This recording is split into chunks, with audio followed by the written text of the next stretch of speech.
Okay, cool. I'm Colette Mazzola. I am from Blackpool College and I'm a senior tutor for teaching and learning. Today I'm going to talk to you about a specific incident's probably the wrong word, specific occasion where I've used Microsoft Teams with my students specifically. So hopefully it should be quite good for you. You should gather some good practice to share with your teams when you go back to your institutions. Okay, so what we're going to do today, so I want to have a look at Microsoft Teams as a community of practice, so as a collaborative environment where we can all work together, making the point that the teacher becomes the facilitator. The teacher can step back and have a bit of time to just circle the room and get to know the students rather than obviously the traditional lecture. So that was my starter, let's say. That was the first thing that I wanted to do. Because obviously we want to get to know our students a bit better. So I thought, how can I actually do this? So this is where my idea sort of sparked from, let's say. So I'm also going to have a look at 21st century skills. I know a couple of people have alluded to the workforce and how you wouldn't use a VLE in the workforce and such things. This kind of adds to that, so hopefully it'll back that up a little bit more. Okay, so what did I actually do? I've got a bit of a script, so bear with me. I don't want to miss anything. Okay, so basically, I decided we have a development studio in our university centre. We're very lucky like that. And it is set out like a industrial sort of computing environment. I teach computing. I teach programming, scripting, that sort of thing. And my students are typically quite shy, don't really want to speak to each other. They just kind of get to the computer and do the coding and that's it. You know, you struggle to get eye contact with most of them. So I decided, right, I'm going to switch this up. I'm going to try something completely different. So I basically said, okay, we're going to use the development studio. I'm going to sit at the back and you've got 4 weeks to complete a project for me. So I worked with a local company. Admittedly, it was a family friend. Being Italian, my dad's knows a friend of a friend of a friend, and he had a restaurant. So I thought, okay, perfect. We'll use his restaurant as a starter. So they had to design and create a website for this company. And my dad's friend was quite willing to come in and speak to the students and gather some ideas. So there was a link there to industry straight away, which was amazing. So anyway, what I did is I set the students up in the development studio and I appointed one student as a team leader. Now this team leader was the quiet student. We all know them. The quiet student that will not speak to you, will not make eye contact, will not speak to the peers. They just sit there and get on with the work. And I did that on purpose because obviously they're not going to speak, they're not going to participate. So I thought, right, I'm going to push them outside of the comfort zone. And I was out of my comfort zone because I wasn't teaching. They were teaching. So that in itself was a little bit different. As you can see, they took complete ownership of the development studio. Microsoft Teams was my sort of collaborative tool, let's say. So I said on Microsoft Teams, I will get to that in my next slide, I said Teams is going to be our collaboration platform. However, you have 4 weeks worth of the development studio. Sessions were 2 hours each. So they had 4 lessons basically. I was not going to participate. They were doing it all. So as you can see, it looks quite fun, quite exciting. They started writing things on the glass boards like graduate skills. I was like, do they even know what graduate skills are? I didn't even know they knew what they were. But they did, and they started writing them down. They started giving each other job roles and different bits and pieces. But they started taking pictures of stuff and putting it onto Teams. And I was like, this is amazing. You know, they're sharing what they're doing in the classroom on Teams. That's something I would do. So I thought maybe they're just mimicking me. So I didn't say anything and I just kind of watched it unfold, which was really exciting. But as you can see, they're working together, they're collaborating, and they really enjoyed it. They absolutely enjoyed it. But one of the things that I wanted to point out was the 21st century skills. So I call it the 4 C's. I'm sure I must have nicked it from somewhere because it sounds too good to have made up myself. I must have taken it from somewhere. So anyway, the 4 C's, and I say this to my students: critical thinking, creativity, collaboration, and communication are key. Not for in the classroom, for when you leave the classroom, because at the end of the day, they're only in the classroom because they want to get out of the classroom to get in industry. So if they can have at least one of the 4 areas, and be really good at it, I think that's absolutely key to developing a graduate skill.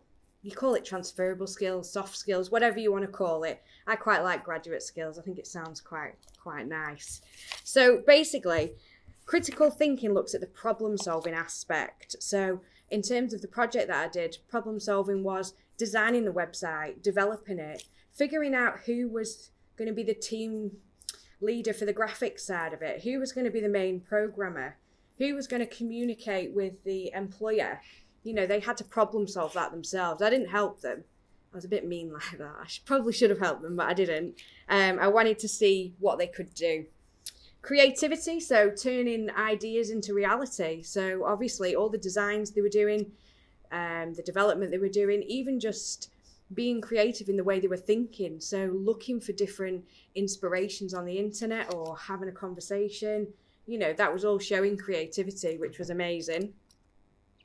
Collaboration, working together towards a common goal. So granted, I know a lot of you will have massive classes of students. I only had 11 students in this class, so it was a lot easier to facilitate, but there's nothing stopping you from doing it with smaller groups across a bigger institution maybe.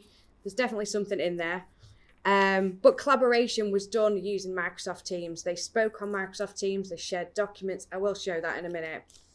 And then communication. Obviously, they shared all their ideas. They were talking to each other. The team leader, who was the shyest student you will ever meet, started delegating jobs to other students, which was absolutely insane. I couldn't believe it, but I was so impressed with them, you know, and you'll hear from the students in a minute what they gained from it as well. So in terms of 21st century skills in the workplace, I think the 4Cs kind of is a nice little umbrella term to cover it. I know there's probably more, but it's a starter, I would say. Okay, so this is the students. It's only I think it's a minute or two. It's just some of the students' thoughts about when they were doing the project. So we'll just hear from them.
So that was just a couple of students, and they were pulling out words like, you know, the fact that they were collaborating, they were identifying other people's strengths and weaknesses. I thought that was my job, you know, but it wasn't anymore. They were taking ownership of it, which that's incredible, you know, to be able to see the students sharing their practice.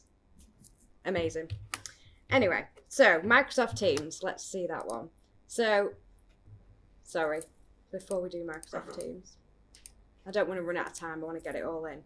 Right, okay, so the way I use Microsoft Teams is I have a channel for each subject, and the way I did it with this is I had a channel for the specific project. So you'll see that it goes to the second years, so they were level 5, and I called it Alegria Project because the restaurant was called Alegria. So on here, all I did with the students is gave them objectives and asked them to do a reflection at the end of the session, at the end of every session.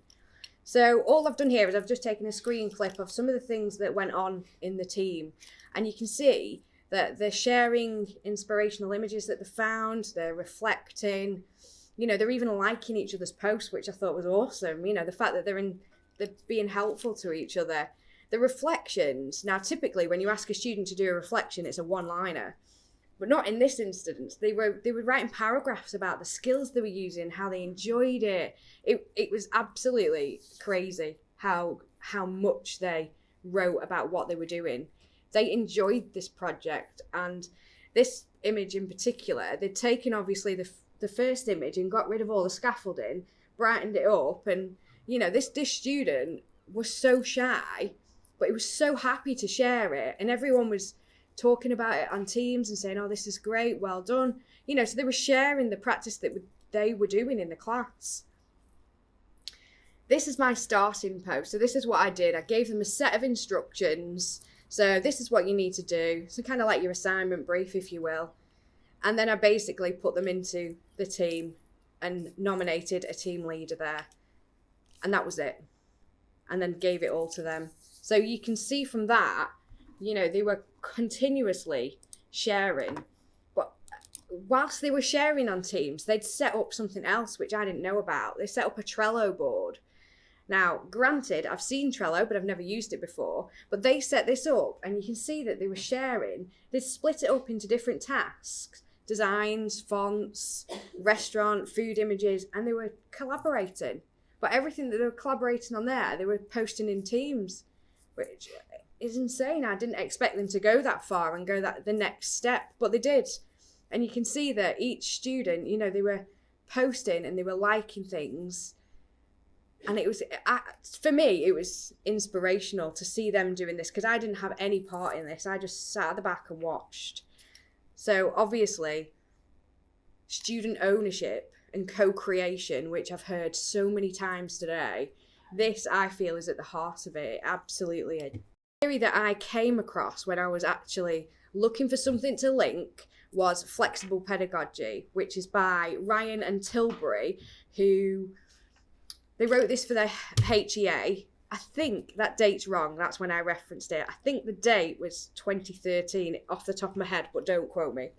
Anyway, so basically they have this pentagon, and they say that the students obviously in the middle, student ownership, empowering students. And then there's these 5 areas that kind of float around the sides. And I've probably not got enough time to speak about all of them, but I will take a couple just to give you an example. So student ownership. I read an article by a guy called John Lee about co-creation of knowledge, students as producers, and his paper was exceptional. Only because it was, I think the title of it was Higher Education in a Further Education, Capturing and Promoting HE-ness. And he talked about students becoming co-creators and working together towards a common goal, which I thought was linked really nicely with this. So it was really important that I kind of feed that back. Another bit, somebody spoke about Education 4.0. Was it you, John? Yeah, I think it was. It looks at, future focused education. So we've all wrote down things about what is going to be in the future. This looks at how we're going to prepare students for the future. So not having a VLE, using Microsoft Teams, using OneNote, using things that they're going to use in industry, whether they're going to be accountants or web designers, they're going to have to use these tools. So why not get them ready for it? The final one was it encourages an inclusive collaborative environment. So using Microsoft Teams, taking a step back, it created that completely inclusive classroom. Yes, I had one student that didn't want to participate, like you always do, but I had a chance to just go over and say, is everything all right? Can I help you with anything?